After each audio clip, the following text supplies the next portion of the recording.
दोस्तों, आखिर इस इंसान ने खुद को एलियन में क्यों बदल लिया, चलिए जानते हैं। तो कहानी की शुरुआत होती है साल 2048 से। ये वो वक्त होता है जब धरती से सभी रहने लायक रिसोर्सेज को इंसानों ने खत्म कर दिया होता है और जितने भी थोड़े बहुत रिसोर्सेज बचे हुए हैं उन्हें हासिल करने के लिए सभी देश एक दूसरे के साथ लड़ते रहते हैं। इसी दौरान हम अटलांटिक महासागर के पास से कई गाड़ियों को नाटो ऑपरेटिंग बेस जाते हुए देखते हैं। इस जगह पर कई मेंशन बने हुए थे, साथ ही सुपरमार्केट, सिनेमा और मॉल भी था। तभी हम एक कार को रुकते हुए देखते हैं जिसमें रिक नाम का आदमी, उसकी वाइफ डॉक्टर अबिगेल और उनका बेटा लूकस था। उसी वक्त फ्रेया नाम की एक लेडी उन तीनों को मेंशन के अंदर ले जाकर बताती है कि अब से ये मेंशन ही आपका घर है। रिक की फैमिली इस घर को देखकर बहुत खुश थी। वो तीनों अपने प्राइवेट स्विमिंग पूल के सामने खड़े होते हैं। तब लूकस रिक से पूछता है कि आप कहाँ जाने वाले हैं, जिस पर रिक उसे आकाश की ओर इशारा करता है। तभी हम आसपास के घरों को देखते हैं जो कि रिक के घर की तरह आलीशान थे। इससे हमें पता चलता है कि जो लोग दूसरी गाड़ियों में आए थे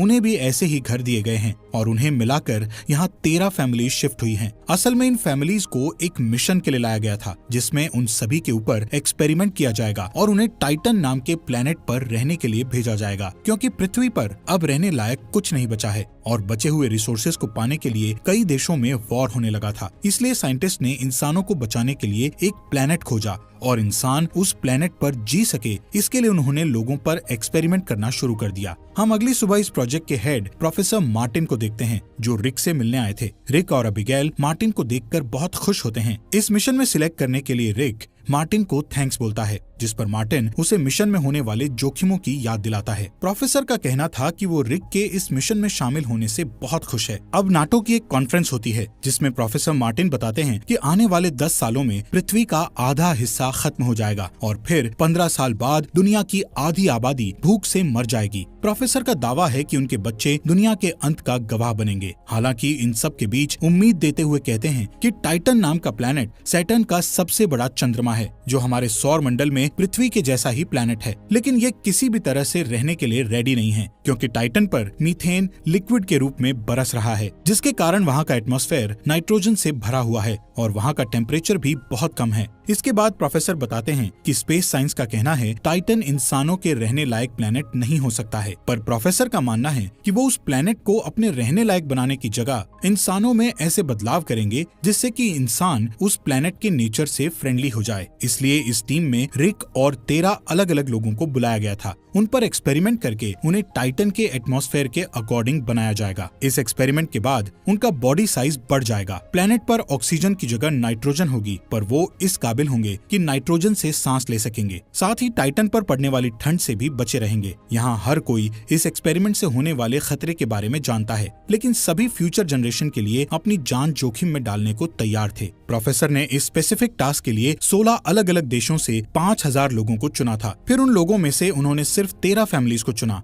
तभी डॉक्टर हर्नांडेज मार्टिन से पूछता है कि क्या वो गारंटी दे सकता है कि इस एक्सपेरिमेंट में लोगों की जान ना जाए, जिस पर मार्टिन कहता है कि उन्होंने सबको पहले ही बता दिया था कि वो इस बात की कोई गारंटी नहीं ले रहा है। साथ ही बताता है कि कई लोग एक्सपेरिमेंट के दौरान मारे भी जा सकते हैं, जिस पर रिक कहता है कि हम सभी लोग यहाँ अपनी मर्जी से आए हैं और ये सब अपनी फ्यूचर जनरेशन के लिए कर रहे हैं। अब सभी को इस एक्सपेरिमेंट से रिलेटेड एक कार्ड दिया जाता है और फिर उन्हें एक लैब में ले जाया जाता है जहां एक्सपेरिमेंट्स हेल्पर डॉक्टर फ्रेया रिक को एक इंजेक्शन लगाती है और बताती है कि यह injection heart rate, blood pressure, sodium levels को ट्रैक करता है, जिस वजह से बॉडी में कई चेंजेस भी आएंगे। साथ ही उसे बताया जाता है कि उसे हर हफ्ते 300 इंजेक्शन लगाए जाएंगे। असल में इन इंजेक्शन से उन लोगों की बॉडी ऑक्सीजन के अलावा नाइट्रोजन से भी सांस ले सकेगी। इसके बाद अबिगेल वहाँ आकर सभी फैमिलीज को पार्टी में इन्वाइट करती है। वो सभी एक साथ ड्रिंक करते हुए खाना खाते हैं और डांस करके एंजॉय करते हैं। ये उनकी आखिरी पार्टी होती है, क्योंकि अब उन्हें ड्रिंक करने की परमिशन नहीं दी जाएगी। पार्टी में अबिगेल बहुत ज्यादा ड्रिंक कर लेती है। तब पार्टी के बाद रिक उसे संभालता है और रूम में ले जाने लगता है, जिस दौरान रिक को बहुत ज्यादा खांसी आने लगती है। ये देख अबिगेल उसकी हेल्प करती है और उसे पता चलता है कि रिक को बहुत तेज बुखार है। वो उसे कुछ मेडिसिन देती है और उसे सुला देती है। अगले दिन सभी को पानी के अंदर तब तक बैठाया जाता है जब तक कि वो सांस ले सकते हैं, जिसमें रिक और टेली नाम की लड़की बहुत देर तक पूल में बैठे रहते हैं और बाकी के लोग बाहर आ जाते हैं। बाहर हर कोई खुश होता है क्योंकि उनका एक्सपेरिमेंट काम कर रहा था। अब टैली का दम घुटने लगता है और वो 39 मिनट के बाद पानी से बाहर आ जाती है, लेकिन रिक अभी भी अंदर रहता है। लेकिन थोड़ी देर बाद रिक की वाइटल्स गिरने लगती है, जिससे सभी परेशान होने लगते हैं। तभी रिक अपनी प्रोग्रेस को दिखाते हुए बड़ी तेजी से पूल में स्विमिंग करता है और बाहर आ जाता है। सभी उसके लिए खुश होते हैं और उसके लिए ताली बजाते हैं, क्योंकि रिक पूरे 42 मिनट तक पानी के नीचे रहा था। अब रात में रिक अपनी फैमिलीज के साथ टाइम स्पेंड करता है और अपने बेटे लूकस को टाइटन की कंडीशंस के बारे में बताकर उसे कहानी सुनाता है। लूकस बहुत एक्साइटेड होता है कि उसके पिता दूसरे प्लेनेट पर रहने वाले हैं। लूकस के सोने के बाद रिक और अबिगेल स्विमिंग पूल में जाते हैं, जहां अबिगेल नोटिस करती है कि रिक की पीठ की नसें उभरी हुई हैं। उसे लगता है कि शायद एक्सपेरिमेंट से उसकी बॉडी में चेंजेस आ रहे हैं, इसलिए वो रिक को इस बारे में कुछ नहीं बताती। अगली सुबह रिक अपने नए एक्सपेरिमेंट के लिए जाता है, जिसमें रिक की सर्जरी होने वाली है। दूसरी तरफ अबिगेल और रायन दोनों दोस्त बन जाते हैं।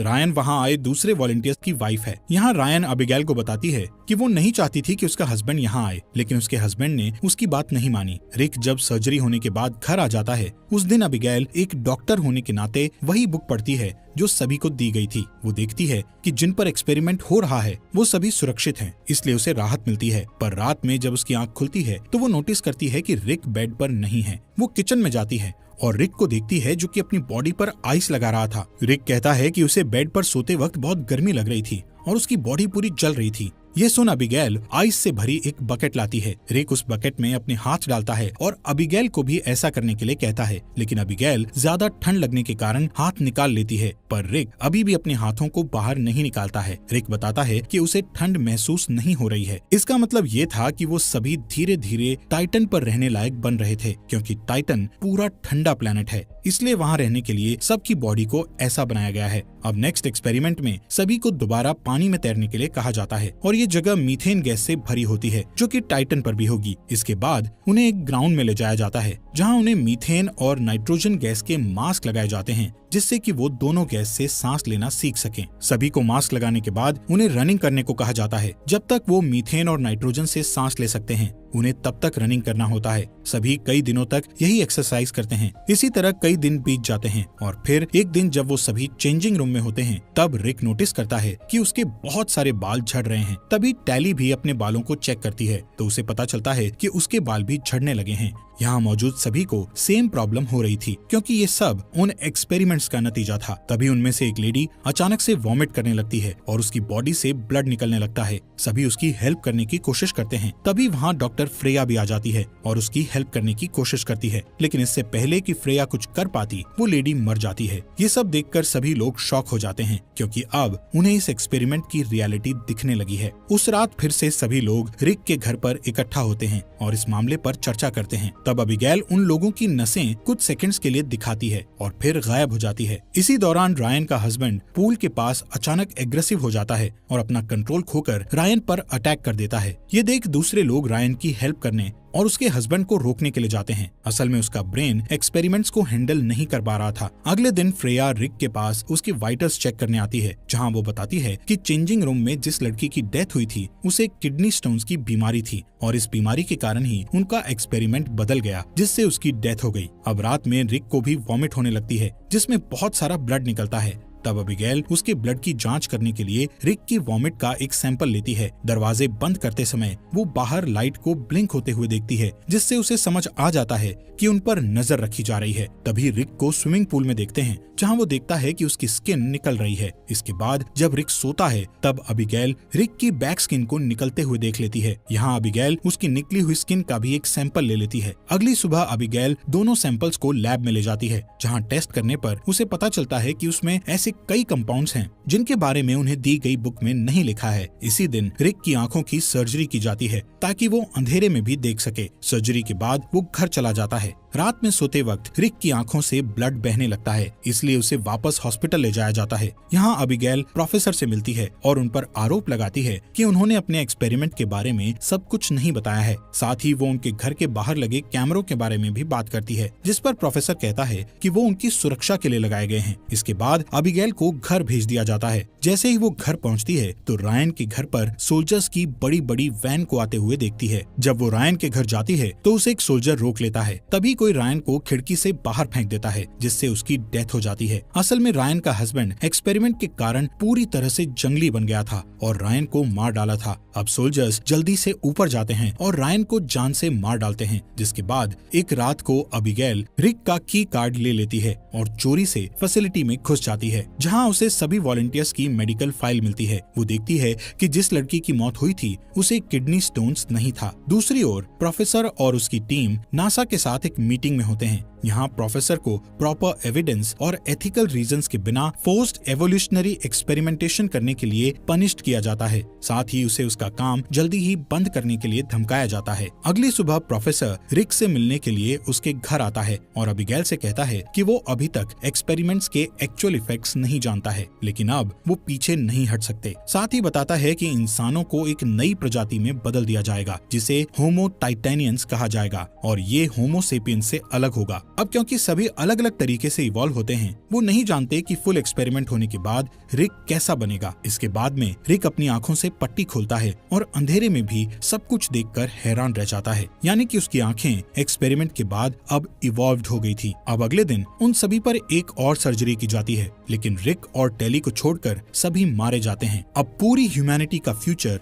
इन दोनों के ऊपर टिका है। इसके बाद अबिगेल को सर्जरी के बाद फैसिलिटी में बुलाया जाता है, जहाँ वो रिक को पूरी तरह से एक डिफरेंट क्रीचर में देखकर सरप्राइज्ड हो जाती है, लेकिन रिक को अभी भी उसकी मेमोरीज याद हैं। रिक और टेली दोनों ही पूरी तरह से होमो टाइटेनियम्स में बदल चुके थे। दोनों इंसानों को बात करते हुए सुन सकते हैं, लेकिन उनसे बात नहीं कर सकते, क्योंकि अब वो लो फ्रीक्वेंसी में कम्युनिकेट करते हैं, जिन्हें नॉर्मल ह्यूमन ईयर्स नहीं सुन सकते थे। रिक उस रात घर आता है और गलती से अबिगेल को हिट कर देता है, जिस कारण अबिगेल रिक से डरने लगती है। इसके बाद रिक पूल में होता है, जिस दौरान टेली उससे मिलने आती है। यहाँ पता चलता है कि उसने अपने पति को मार डाला है। तभी वहाँ टेली को पकड़ने के लिए कई सोल्जर्स आ जाते हैं। सोल्जर्स टेली को शूट करके मार डालते हैं और फिर रिक को भी पकड़ने की कोशिश करते हैं, लेकिन वो आसानी से उन सभी को अपनी न्यू पावर से मार देता है। तभी अबिगेल वहाँ आती है और उसे इस हालत में देखकर बुरी तरह डर जाती है। रिक जल्दी से वहाँ से भाग जाता है। यहाँ आर्मी चीफ प्रोफेसर के मना करने पर भी रिक को मार देने को कहता है और सोल्जर्स के साथ उसे ढूंढने निकल जाता है। रात में अबिगेल रिक को जंगल में ढूंढ लेती है। रिक के पास इंसानों के माइंड पढ़ने की पावर आ चुकी थी। वो जैसे ही अबिगेल के हाथ को पकड़ता है तो उसे समझ आ जाता है कि अबिगेल क्या कहना चाहती है। असल में अबिगेल का कहना था कि वो सरेंडर कर दे। दोनों किस करते हैं और फिर वहाँ प्रोफेसर के लोग आ जाते हैं, जो रिक को पकड़कर अपने साथ ले जाते हैं। रिक को फैसिलिटी में ले जाया जाता है और उसे एक ग्लास सेल में रख दिया जाता है। अब रिक को टाइटन पर भेजने के लिए तैयार किया जाता है, लेकिन अबिगेल और लूकस के साथ उसका इमोशनली अटैचमेंट उसे आगे बढ़ने से रोक रहा था। इसलिए प्रोफेसर अबिगेल को एक कंपाउंड इंजेक्शन देता है और उसे रिक को लगाने को कहता है, जिससे रिक की सभी मेमोरीज मिट जाएंगी और वो अपनी वाइफ और बच्चे को भी भूल जाएगा। अबिगेल ऐसा ही करती है। वो जब उसे इंजेक्शन लगाने जाती है तब रिक अपना सर हिलाकर उसे इंजेक्शन लगाने से मना करता है, क्योंकि वो अपनी फैमिली को भूलना नहीं चाहता था। पर अबिगेल उसे इंजेक्शन लगाकर बाहर आ जाती है, जिसके बाद वो लूकस और डॉक्टर फ्रेया को लेकर वहाँ से भाग जाती है। तब हमें पता चलता है कि अबिगेल ने रिक को इंजेक्शन नहीं लगाया है।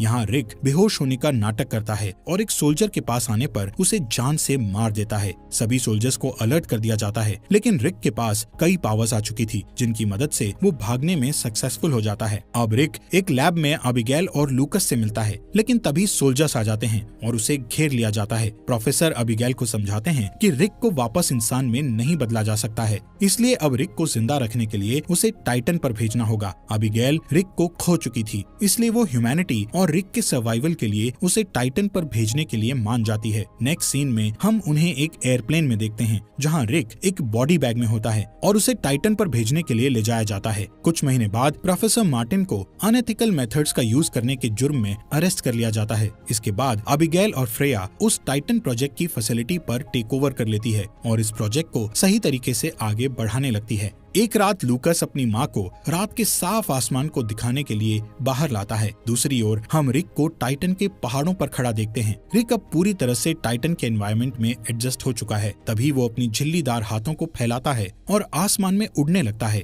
इसी के साथ ये अमेजिंग मूवी यहीं पर खत्म हो जाती है। यदि आपको ये वीडियो पसंद आया हो तो कृपया इसे लाइक करें, चैनल नई पुरानी फिल्म्स को सब्सक्राइब करें और नए वीडियो की जानकारी पाने के लिए बेल आइकन दबाएं।